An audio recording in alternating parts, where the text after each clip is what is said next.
Yeah, welcome to another edition of What the Fuck Happenings in the YouTube atheist community and debate room fun and such.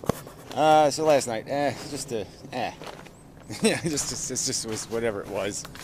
Yeah, no real stuff. But totally adequate as some sort of whatever social interaction. Um, but yeah, not. Not what I'm after exactly. So anyway, I guess we'll just move on to what else is going on. All right, so I think the Luddite thing is known by everybody. They closed this account, but who knows exactly why? Blah blah blah blah blah. Been some other. What's the other one? Oh, Wayward Horizon guy closed his account. I guess he just, start over in some other form. And, what else? Whatever. Yeah, that's enough of that. The videos are sort of, I'm doing this holiday thing again, and, but it gets into so much minutia that, it's like, I don't know. If we're going to dissect everything to pieces, you're going to have a hard time. It sort of relates to this Carla Della, whatever the fuck it is, name. One of these subjectivists. And it got me thinking about, there's clearly a distinction between, like, we're going to have a debate about potato chips or corn chips. Now, that's a subjective preference, basically. You don't usually apply logic to making your choice. It's just a matter of taste kind of thing. And so that's what you would call a subjective truth. Which one's better? Like a color, favorite color or something. But the truth is you could do analysis and you could come up with some kind of theory based on, what crop, whether corn or wheat is, or potatoes, sorry, is more productive, and you could go through health benefits, or you can do all kinds of other analysis and come up with some objective facts about which one produces better effects in terms of human function or something, and then make a different qualified statement. But that's minutia, right? I mean, you have to get into tiny details to extract those objective truths. Where in something like, if you're going to choose between suffering cat and not suffering cat, happy cat and suffering cat, that choice is completely different. You don't have, the subjective component is tiny and the objective component is huge. I mean, every fact indicates that suffering is a negative condition. The words negative, bad, horrible, awful, every word that we have in our vocabulary to indicate a deficit, a loss, a non-profitable circumstance would have something to do with that suffering component, and vice versa. But that's the catch in getting to the holiday thing, is the vice versa part in terms of the nature of the happy cat. Is the happy cat, I made videos years ago about this idea that, a primary theme that I was pushing was this idea that you use up the value of your comfort by experiencing your comfort.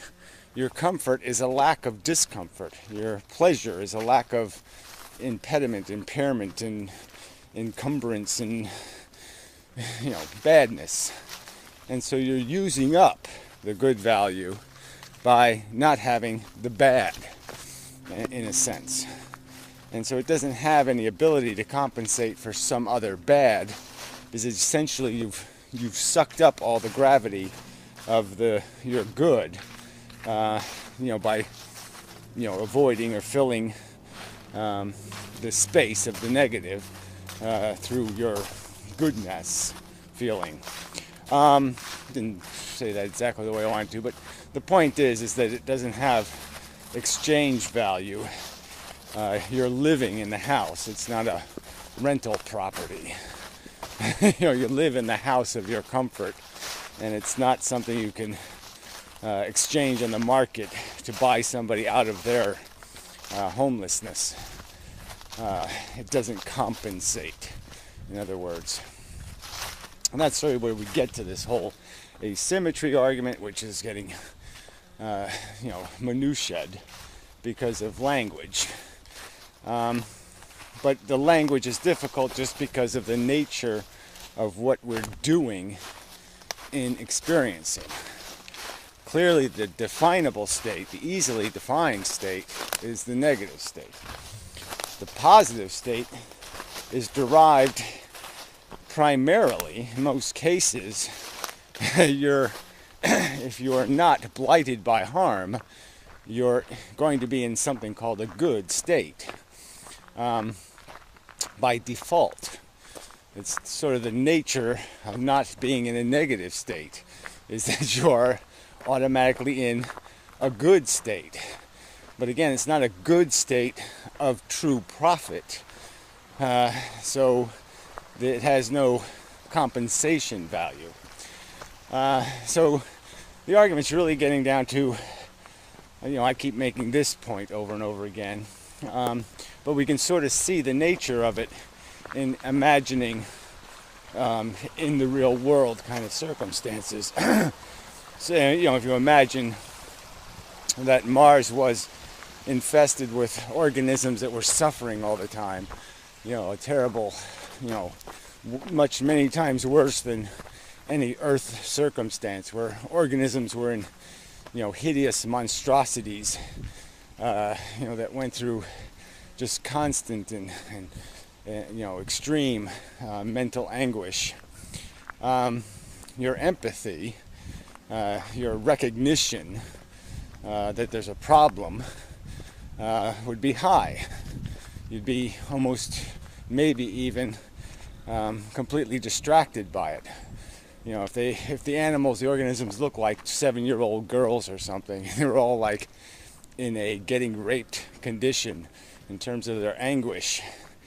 The images from Mars would disturb you. You'd be feeling a necessity to do something to fix it. Now, the other extreme is for millennia, the happy Martians haven't existed. The, dancing, prancing, rainbow, looking at, happy, puppy, kitten, Martians haven't existed, and nobody's lamented or, sorrowfully written or plead about the horrible tragedy that it is that there aren't a bunch of happy little 7-year-old looking like creatures on Mars chasing balloons. We have absolutely no conscious capacity to sense any harm happening, because that doesn't exist, because that hasn't been generated or created.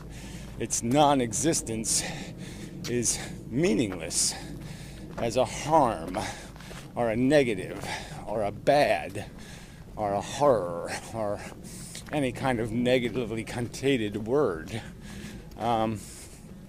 because that's the nature of this circumstance, is that it's about harmability. You have to have harmability before you can be harmed. And if they don't exist to be harmed, then we can't sense any harm. We can't sense the deprivation when they don't have the capacity to be deprivated. And that's sort of what the asymmetry argument explores. And I think if you look at it, without applying microscopes to the verbiage, that's what it reveals.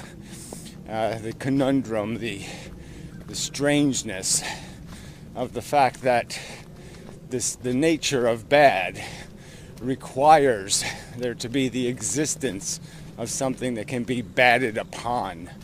And that's the fair exchange. And it's only when we extend that need, something needs to live, and we only feel that or sense that when we've identified something as a thing. So it's almost like uniqueness. Uniqueness only has value as a character trait when it's rare. When uniqueness is abundant, who cares? Like snowflakes. They're all unique, but who cares? They're all just snow, and who wants it? Uniqueness means nothing.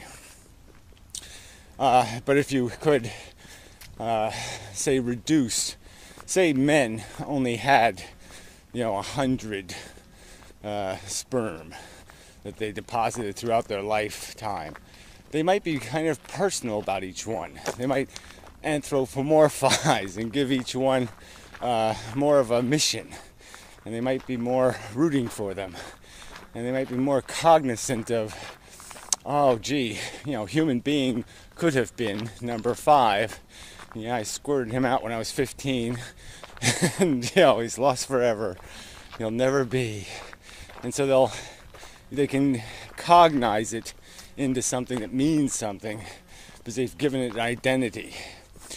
And so back to the Martian example, it's when we create something that we lament its loss. So if I created 2 duplicate planets, one with happy kittens on it, all the kittens are happy, millions of little happy kittens playing with balls of yarn and stuff, and another planet with miserable kittens, just horribly wet and mite infested and drippy eyes and coughing up crap all over the place and just horribly miserable. And I gave you this easy solution. We just eliminate both planets and we don't have any more suffering kittens. Well, now the problem's going to be is you're going to see investment in the happy kittens, and the idea of taking happy kittens away is somehow going to be worse than the fact that they didn't exist at some point and nobody was missing them. So the fact that you've made them has now perverted our judgment, our perception, and now we're invested in their extension, their perpetuation. And so now somehow the equation is more difficult than if I just gave you miserable kitten planet and said, well, we can press a button to stop that. We'd press the button. But if it comes at the cost of happy kitten planet, well, then that's going to seem like something being taken away. Like we're denying the happy kittens' happy kittenness, because we're not perpetuating their existence. And I'd argue that that's all psychology, not reason or logic or any of that stuff, and that it should be understood as something to be created, not something to be perpetuated. And so everything should be viewed from the circumstance of would you create it, not whether you would perpetuate it. Because there would be it would be a lot easier to see the value weight of preventing the negative if you aren't invested in needing the positive. So ultimately we're just back to this word need, and that's what this is really all about, is that it is the problem of the unneeded need. And once you destroy the need, there's no need to regenerate it. There's no need to create need. There's nothing external that requires the regeneration of it. And that we completely function on the idea that we need comfort. And it's only something that exists because we exist. The need does not exist beyond our existence. And it's not something external to our existence that compels our existence. We compel it by our need, by possessing the need. And that's the Benatar asymmetry is revealing, is that in that circumstance, you can't be deprivated by being denied an unneeded need. And so anyway, it needs more, I just, you're just there's a point where you just say you're either going to get it or you don't get it. But this difference between objective and subjective, I mean, there should be some recognition that, choosing between cornflakes and potato chips is a lot different than choosing between, suffering cat and happy cat. Very different. Anyway, until next time, and such, so forth and whatnot. Little trees, there should be more of these. Deers have been nipping them. Hoping they'd be a little further along. Yeah. Gonna take years, I guess. Anyway. Wow, they're really... Shit, they ate all the branches off of it. They're not gonna go anywhere. I'm gonna have to wrap them with something, I guess. Anyway. Woodpecker, we got a hole up there. One over there. Annoying and such. So, until next time. Yeah, this grass seed came up. Excellent. I thought it was going to get too cold for it, but it didn't. Win again. I think that's all, folks. Yeah, long video. It was all subject. Well, that's okay. I mean, you can't really do a what the fuck when nothing's happening anymore. It really is a boring environment.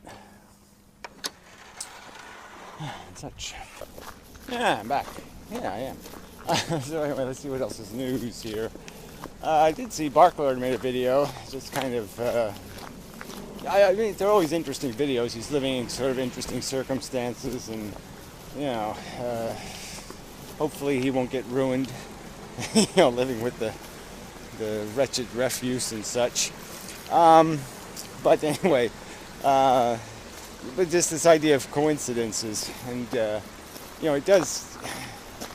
it's sort of an irritant, right?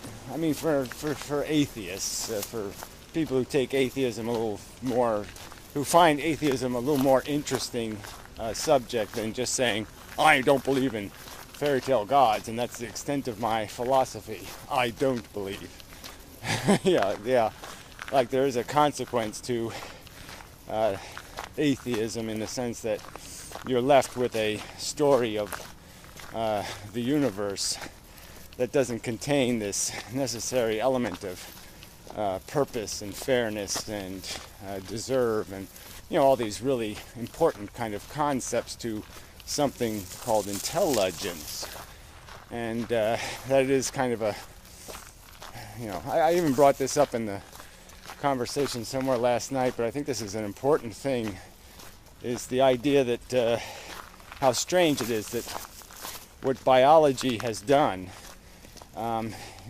by creating the necessity of creating this processing device, this reflexive organizing, filtering, mechanical controller, is that it had to create the idea of good behavior and bad behavior, and that in creating the idea of it, it created the actual thing. It created the actual harmable sentient.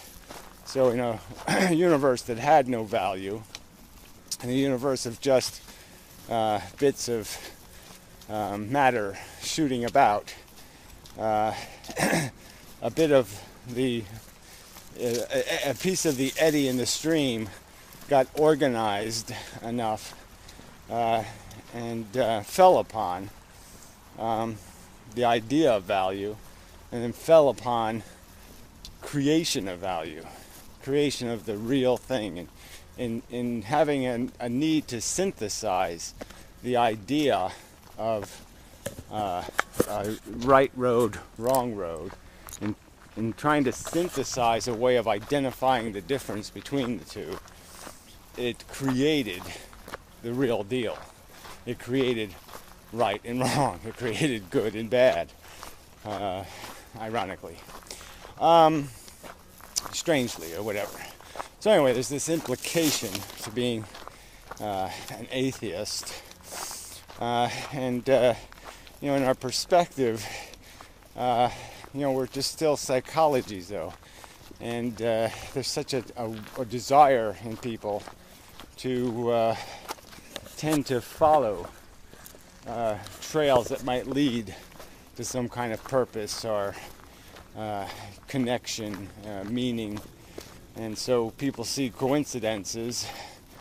It's hard to experience them and not figure it had to be, or it was meant to be, or it was some, to extend upon them some sort of magic, because why did it happen? So you could argue that, you could roll dice in a casino, and I suppose it happens every now and then. Somebody rolls the dice and they land on top of each other. Must happen sometimes. And I'm sure there's, when that happens to somebody, they're going to ask, why me? Why did I roll the magic dice? Or even the, pulling the arm on the one-arm bandit and they win the $1 million whatever. They're going to somehow think, they earned it or deserved it, or this is somehow was meant to be. Something like that. These probably aren't great examples. They're not even really coincidences. But it's when some things are compounded, when rare events happen, you're just always aware of them. But they're inevitable. And, it's just the way it is. I mean, it's going to happen, and there's going to be circumstances that are just plainly bizarre in terms of their, that only happens 1 in a million times, and you just happen to be in the right place at the right time for you to be it happened to you, getting run over twice in the street or something. It wasn't a sign from God, it was just bad luck. Anyway, so there was that video. Like I said, it's just it's not troubling, but it's just sort of, it creates this weakness in the atheist position when atheists seem so vulnerable to, going back to the delusion nipple, and, delusions based on kind of fundamentally illogical denials of practical fact, that shit is going to happen to you, and some of the shit is going to be just plain fucked up and weird. That's just within the realm of anticipatable over enough permutations. These are inevitabilities. They're not events to be given special powers. They're routine events in the big, long, wide perspective. And atheists should know that. They shouldn't fall for coincidence. Yeah. Anyway. Who else? Professor Anton made a video, but just, bibble babble boo. I responded to it, but there's, nothing useful. Who else? What else? What's some other thing out there? Modern Mystic just posted a economics video from some guy, some whatever, Lord Husafoots, the financial something or other from wherever, talking about debt. So that might be interesting. some of the old themes come up about the nature of money creation and all that kind of crap. So I think I will make some sort of response on the financial channel. Yeah. What else? Do have draft science videos. Nobody likes those much, but and the last one was a little bit. I probably have some of the some. I mean, the idea that matter is always moving and jiggling and vibrating at many different frequencies is probably responsible for a lot of things, but it probably isn't the thing that makes light travel slower through a substance. It's probably the density of the atoms, and the slowness is the complication of being absorbed and re-emitted by those atoms. So the interesting thing I got to come up with is the fact that when an electron absorbs a photon, that when it re-emits it, on its original path. That's sort of an interesting phenomenon that needs some explaining, I think. I mean, it must do that, theoretically. Our transparencies wouldn't be possible, at least transparencies that do slow light down. Those things like glass. And I think so there must be a mechanism built into the system that requires a proportional response by electrons. They don't just spontaneously emit photons. They do it quite mechanically and quite proportionally to the photons they absorb. But anyway, that's a whole nother whatever. Yeah, don't need to go there. So anyway, but yeah, lots of crazy people on the internet. I don't mean crazy in a bad way, I just mean lots of people with issues. You know, but I guess all people have issues, and you see them more on the internet because people share more of themselves on the internet, I suppose. I mean, that might be part of it. But I guess there's also just the fact that, you know, people who are functional, who don't have issues, are likely very distracted in their real world lives and don't have enough time or resource to, you know, expend on what is often not very fruitful or productive interaction on the internet. It's a very difficult medium through which to communicate, and it shouldn't be. I mean, that's just the way the evil controllers have made it, and they wish to make it even more constructive, you know, destructive to some sort of reasoned or rational interaction, and more of a controlled by them interaction. You know, I'm referencing the fact that YouTube is basically annihilated, you know, their search function. Anyway, I think that's enough. Yeah. So, till the next time, another week accomplished. Yeah. You know, I guess I'll keep doing it as long as I can keep doing it. Anyway.